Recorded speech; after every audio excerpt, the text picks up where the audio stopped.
Halo semuanya, selamat datang di channel yang tidak layak untuk dihina ini. Sebelum kita mulai, atur posisi santainya, bakar rokoknya, seruput kopinya, dan mari kita berhayal.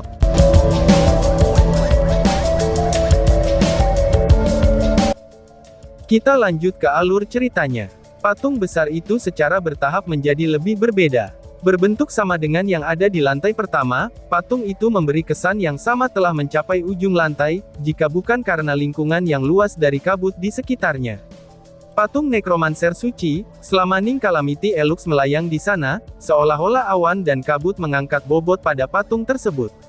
Di depannya ada kerangka tinggi, dan sedang duduk bersila. Kerangka ini seluruhnya berwarna kuning.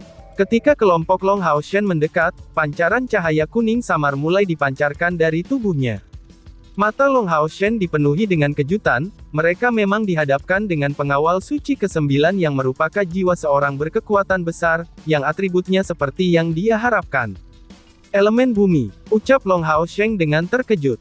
Meskipun Long Hao Shen tidak tahu mengapa Elux Calamity yang tertidur akan memasang penjaga suci unsur bumi untuk melakukan pertempuran udara di akhir dari lantai ini, kewaspadaannya bahkan lebih tinggi dari sebelumnya ketika ia bertarung melawan kerangka hijau. Jika bukan karena identitasnya sebagai ahli nujum, Long Hao Shen tidak punya pilihan selain mengakui bahwa ia akan dengan senang hati tunduk pada Elux Slumbering Calamity. Nenek moyang yang mendirikan tempat ajaib seperti Menara Keabadian, yang mempertahankan kemampuan luar biasa ini bahkan setelah 10.000 tahun. Tingkat pengetahuan apa yang dibutuhkan untuk mencapai hal ini? Menjadi anak yang cerdas, ia mencapai kesimpulannya, bahwa jika Elux dibandingkan dengan dirinya sendiri, dirinya saat ini jauh di bawahnya, bahkan masih terlalu kecil untuk dibandingkan. Dan dengan demikian, dia benar-benar yakin bahwa Elux tentu memiliki alasan sendiri untuk menempatkan pengguna atribut bumi sebagai tes terakhir lantai 2 ini. Patung Elux tetap tidak bergerak, dan tetap duduk di sana yang seolah-olah sedang menatap semua orang. Hanya kerangka kuning unsur bumi yang berdiri dari posisi bersilanya. Tingginya hampir sama dengan kerangka merah pengawal suci ke-12, tetapi bentuknya tampak lebih kuat, dan pundaknya lebih lebar.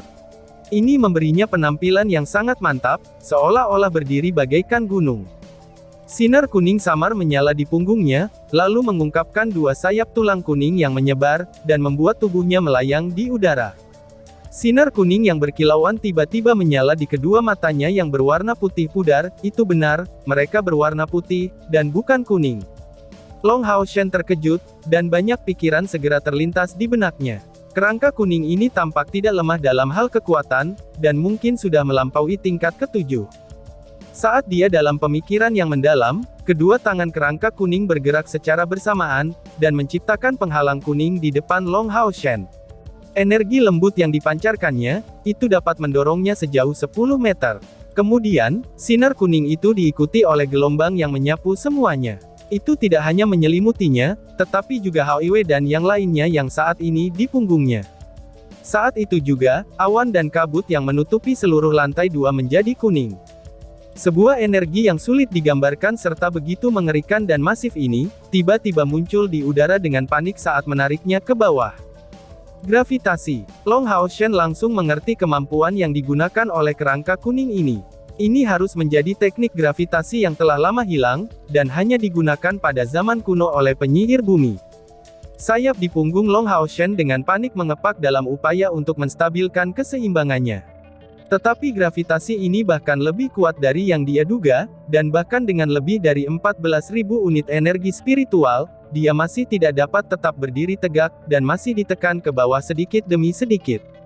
Di sisi lain, Hao Iwe memiliki lebih banyak kesulitan, mengingat tubuhnya yang besar dan sangat berat, ia ditekan jatuh jauh lebih cepat. Secara kebetulan, yang lain dengan pengecualian CR, segera bereaksi dengan cepat dan mengangkat tubuh Hao Iwe sambil melepaskan sayap spiritual mereka sendiri, untuk membantunya melawan gravitasi yang sangat besar. Ini hampir mencegah Hao Iwe dari jatuhnya. Ekspresi di mata kerangka kuning itu agak dingin dan acuh tak acuh, dia hanya menonton orang-orang ini secara diam-diam melalui jiwanya. Ini menunjukkan rasa bangga yang terlihat. Itu adalah sesuatu yang tidak terlihat di 3 penjaga suci sebelumnya. Dan sekarang, kerangka kuning ini tampak merasa jijik untuk bertindak melawan mereka. Menurut pendapatnya, Long Hao Shen dan kawan-kawan sudah tidak bisa melawan gravitasi. Dan memang itu yang terjadi saat ini. Long Hao Shen jelas merasakan bahwa energi spiritualnya sendiri, itu sedang menipis pada kecepatan yang mencengangkan. Jika ini terus berlanjut, kawan-kawan dan dia sendiri akan jatuh ke lantai pertama menara keabadian tidak lama kemudian, tetapi yang lebih pentingnya lagi, konsumsi energi spiritual dari rekan-rekannya tidak dapat dipulihkan di menara keabadian, dan itu akan memengaruhi rencana masa depan mereka. Hao Yue, bawa mereka kembali ke lantai pertama. Ucap Long Hao Shen. Rencana mereka akan terpengaruh pada titik ini, jadi Long Hao Shen segera mengambil keputusan ini. Dia masih memiliki beberapa kartu truf di lengan bajunya, tetapi masih ragu apakah ia akan menggunakannya atau tidak, karena dia perlu waktu untuk pulih setelahnya. Tetapi tepat pada saat ini, sinar kelabu tiba-tiba muncul dalam pandangannya.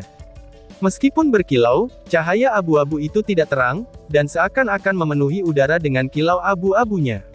Sepasang sayap hitam mengepak di punggungnya, serta membawa cahaya kelabu yang berkilau, saat sayap Chai-Er berkilauan seperti kepingan salju.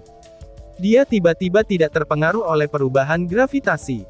Muncul seketika di depan kerangka kuning itu, dia menyapu sabit Dewa Kematian yang memancarkan kilasan kedinginan, dan mengincar kerangka kuning tersebut. Semua ini terjadi begitu tiba-tiba dan sangat cepat, bahwa meskipun tubuh Chai-Er masih tak tertandingi dengan kerangka hijau yang disebut pengawal suci ke-10, itu masih mendekati tingkat tertentu. Tanpa ragu, kerangka kuning itu dipenuhi dengan lebih banyak emosi manusianya daripada 3 penjaga suci lainnya. Sosok itu memiliki kebanggaan, kepuasan diri, dan penuh kepercayaan diri. Dalam pandangannya, lawan-lawan ini tidak cocok dengan kekuatannya, dan tidak akan mampu melawan teknik gravitasinya. Tetapi sebaliknya, kesombongannya juga merupakan kelemahan terbesarnya. Tubuh Chai-Er tidak terpengaruh oleh gravitasi, dan begitu dia memulai terbang dengan kecepatan tinggi, kerangka kuning itu terasa seolah-olah seluruh udara terbelah. Detik berikutnya, niat membunuh yang meluap-luap muncul di depannya. Long Hao Shen sangat terkejut. Dia tidak pernah berharap bahwa Chai-Er akan campur tangan begitu tiba-tiba, dan sepenuhnya meniadakan ancaman yang dibawa oleh teknik gravitasi.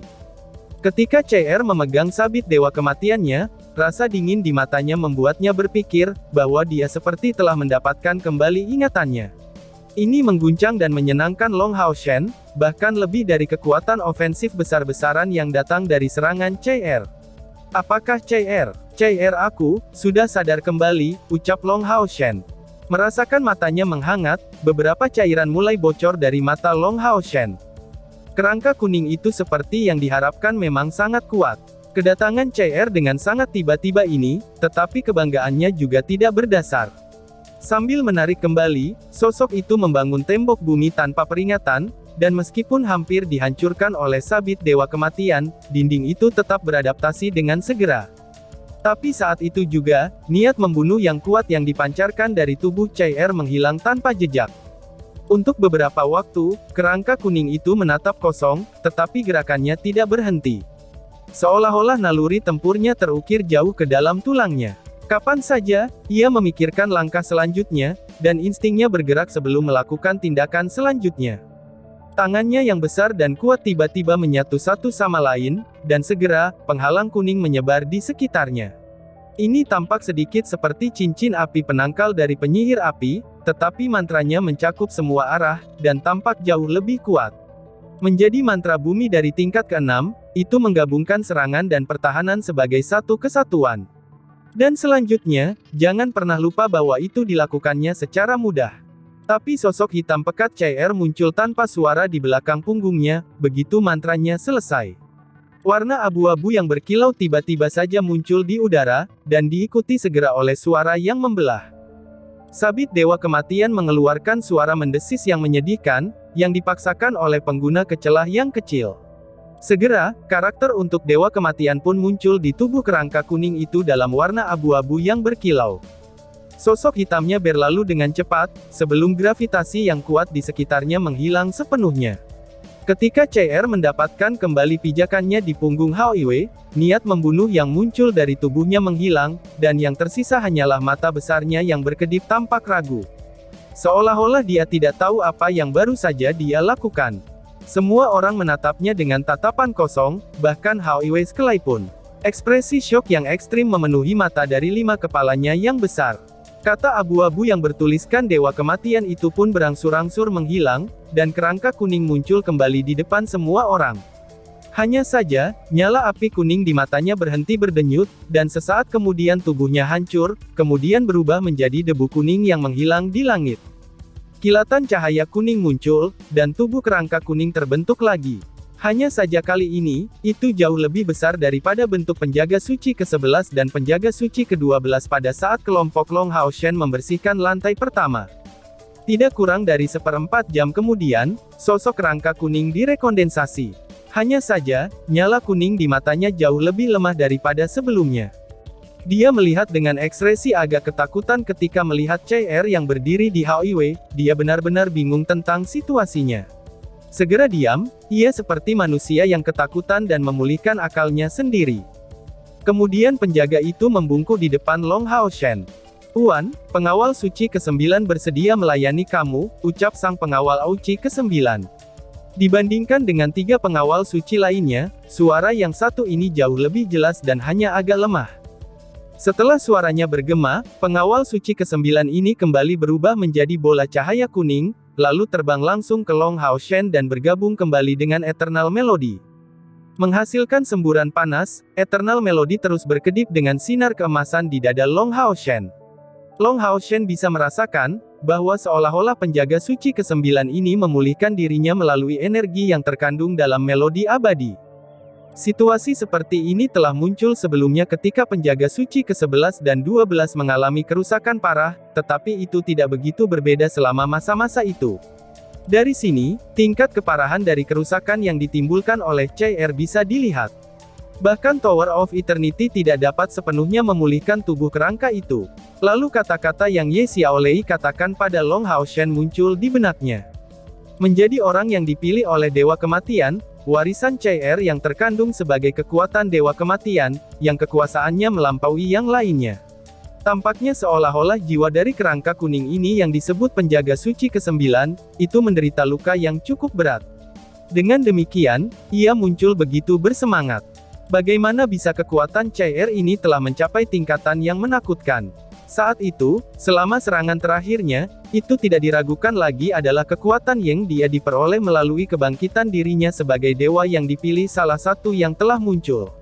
Ini tampaknya menjadi teknik, namun tidak menyerupai salah satunya. Sejak belati dari samsara diubah menjadi sabit dari Dewa Kematian, yang menjadi senjata utama CR ini, Long Hao Shen tidak dapat menilai kekuatan sebenarnya.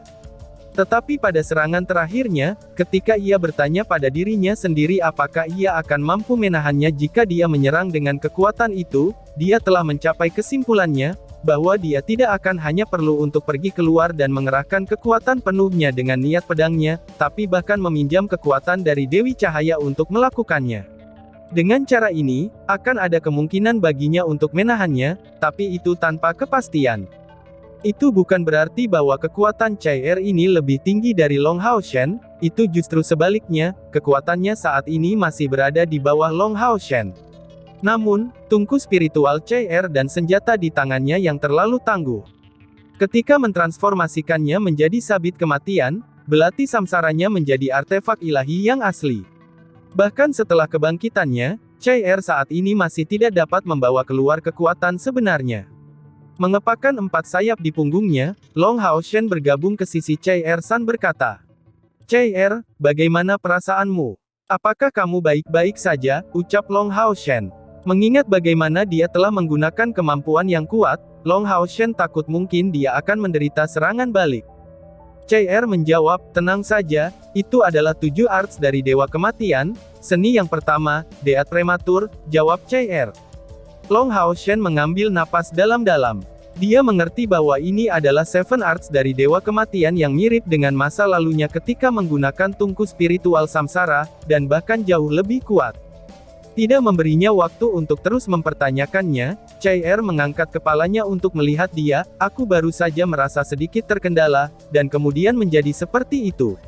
Kemudian aku merasa bahwa jika aku terus menggunakan kekuatan itu, aku akan kehilangan sesuatu sebagai balasannya." Secara kebetulan, ia ditangani dalam satu gerakan, ucap Chai-Er. Long Hao Shen memahami Chai-Er dengan sangat baik, dan mendengar penjelasan ini, akhirnya dia menjadi santai, dia mulai agak memahami rahasia di balik Seven Arts dari Dewa Kematian. Chai-Er, dengarkan aku, ucap Long Hao Shen sambil memberinya tampilan yang sangat serius. Meraih bahunya dengan tangannya. Kekuatan yang digunakan sebelumnya, itu tidak dapat digunakan dengan ceroboh. Dan bahkan jika kamu menggunakannya, kekmu tidak dapat menggunakan langkah lain dari yang telah kamu gunakan sebelumnya, apa kamu mengerti? Karena jika tidak, kamu akan berada dalam bahaya kehilangan 6 indera kamu. Ini hanya penggunaan pertama Anda yang tanpa efek samping, dan ini karena efek dari tungku spiritual yang menyatu dengan tubuh Anda. Tapi tetap saja, jangan pernah menggunakannya tanpa tindakan pencegahan, kecuali benar-benar tidak ada jalan lain, kau mengerti, ucap Long Hao Shen. Melihat tampilan bermasalah di wajah Long Hao Shen ini, Chai-Er segera merasa agak hangat, dan mengangguk dengan sungguh-sungguh. Jauh di dalam hatinya, ia mulai merenungkan sejauh mana kekuatannya bisa digunakan, dan ia memiliki beberapa pengertian yang akan hal samar itu. Setidaknya, ia mulai mengetahui kemampuan miliknya ini jauh lebih baik setelah kehilangan ingatannya. Tepat pada saat ini, patung sebelum mereka tiba-tiba menyala, kemudian menyebarkan cahaya keemasan yang lembut.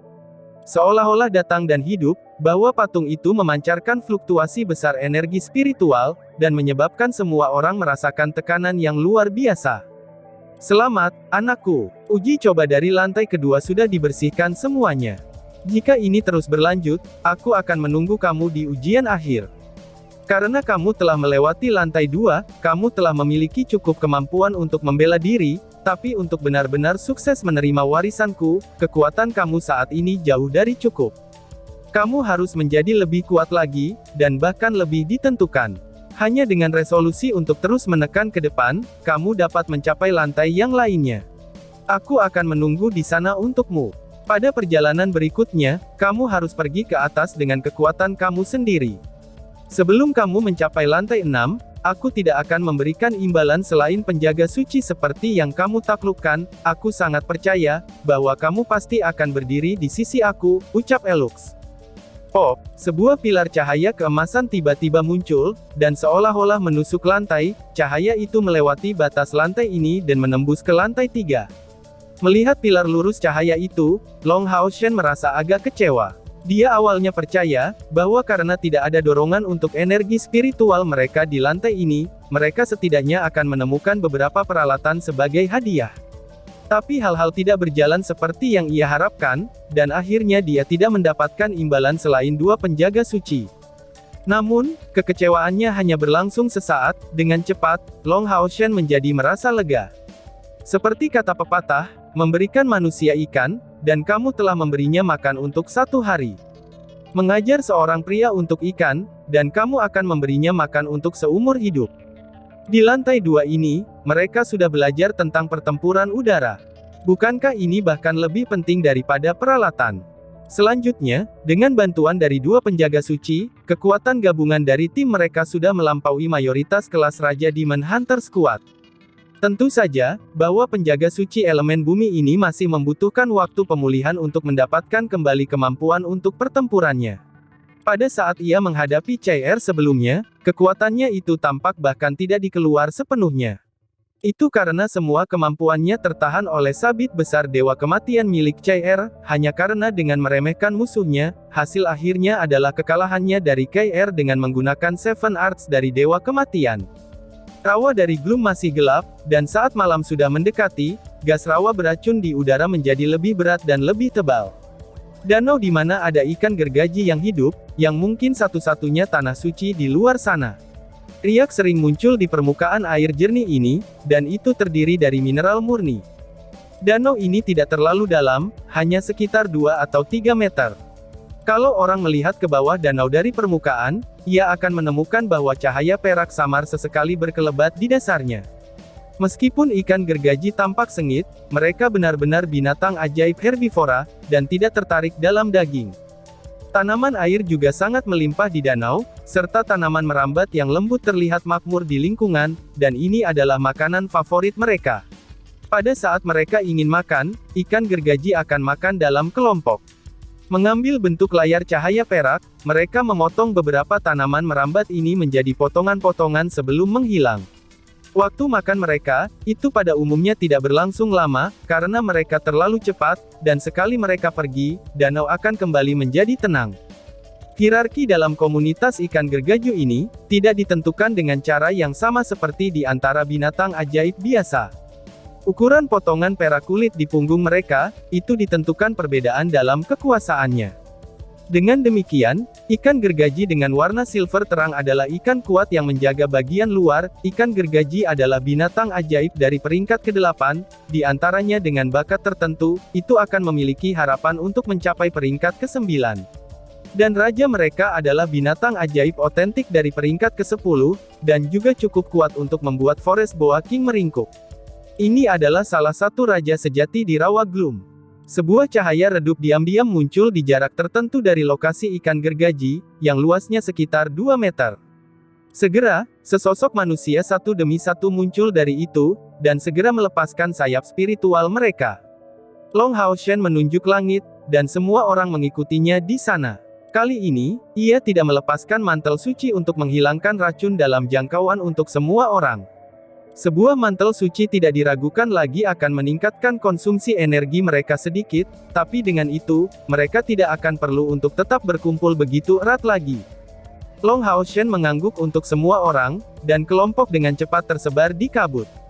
Warna biru dan hijau muncul di depan Long Hao Shen lada detik berikutnya, dan kemudian membungkuk di hadapannya. Long Hao Shen kemudian menggumamkan beberapa kata di telinga kerangka hijau. Penjaga suci ke-10 mengangguk sebagai jawaban, dan dengan flap dari 6 sayap di punggungnya, ia terbang ke depan seperti sambaran hijau petir. Pada saat ini, di sisi Long Hao Shen, hanya Cai Er, Sima Xian, dan Wang Yuan yang hadir. Chen Ying Er bukan bagian dari operasi ini, dan Lin Xin serta Han Yu juga tidak terlihat. Hao Iwei juga terbang tepat setelah muncul, bahkan tidak menggunakan kemampuannya untuk melawan racun. Dia bersama-sama dengan Lin Xin dan Han Yu saat mereka pergi. Long Hao Shen mengangguk ke penjaga ke-11 dan ke-12 di sisinya. Bersiaplah untuk memulai rencana tersebut, ucap Long Hao Shen.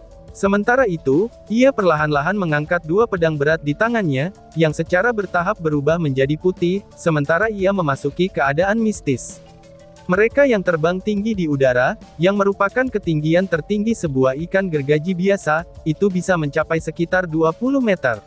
Ini adalah sesuatu yang Long Hao Shen tentukan dalam pertempuran sebelumnya. Danau ini jelas menjabat sebagai tempat tinggal dari ikan gergaji yang sudah menenangkan diri, dan sebagai malam yang sudah mendekati, yang ikan gergaji di dalam air pun sudah menenangkan diri. Mereka sudah melewati waktu makan mereka, dan mayoritas dari mereka tertidur pulas. Ikan gergaji adalah jenis binatang ajaib yang sangat gemar tidur, dan meskipun serangan mereka adalah serangan mendadak, gagasan mereka tentang wilayah bahkan lebih penting. Mereka tidak akan dengan mudah meninggalkan tempat peristirahatan mereka, kecuali menghadapi situasi seperti penampilan grup Long Hao Shen di sini. Serangan Hao Iwei tidak diragukan lagi sebagai provokasi terbesar untuk mereka, dan meningkatkan situasi yang mengancam. Tetapi untuk kemalangan mereka, dengan menggunakan kekuatan misterius dari teleportasi Long Hao Shen ini seperti Eternal Melody, mereka telah kehilangan target mereka. Bahkan jika mereka memiliki emosi yang bahkan lebih buruk, apa yang bisa mereka lakukan untuk melampiaskan tanpa target apapun? Setelah merusak vegetasi sekitarnya, mereka akhirnya kembali dengan marah ke danau. Tapi tepat di saat itu, tamu yang tidak diinginkan ini muncul lagi. Seorang sosok tanpa suara muncul 30 meter dari danau, siluetnya yang tersembunyi tepat di belakang tanaman merambat, dan mengungkapkan tidak ada jejak kehadirannya maupun suara napasnya. Sebuah sinar biru berdenyut di matanya, dan menyapu segala sesuatu di depannya. Setelah ia berhenti sesaat, kilau biru di matanya tiba-tiba menunjuk ke bawah, seolah-olah sedang mengirimkan sinyal. Setelah menghabiskan waktu beberapa saat, sepasang senjata yang sebelumnya terlihat aneh, itu muncul di tangan penjaga suci ke-10. Sebagai sosoknya melintas, 6 sayap di punggungnya mengepak dan ia dengan mudah mencapai sisi danau. Belati di tangannya disilangkan dan diayunkan, dan kemudian 2 baut cahaya hijau terbang di danau yang jernih. Kedua cahaya hijau diproduksi dengan suara yang memekakkan telinga, dan dengan tajam meledak di salah satu di permukaan air. Mereka tidak bertujuan untuk menyerang bagian dalam danau, tetapi hanya di permukaan. Segera, tornado hijau dengan ukuran melebihi 1 meter muncul di atas danau dengan jelas. Dan tiba-tiba saja bersambung. Sekian dan terima kasih banyak.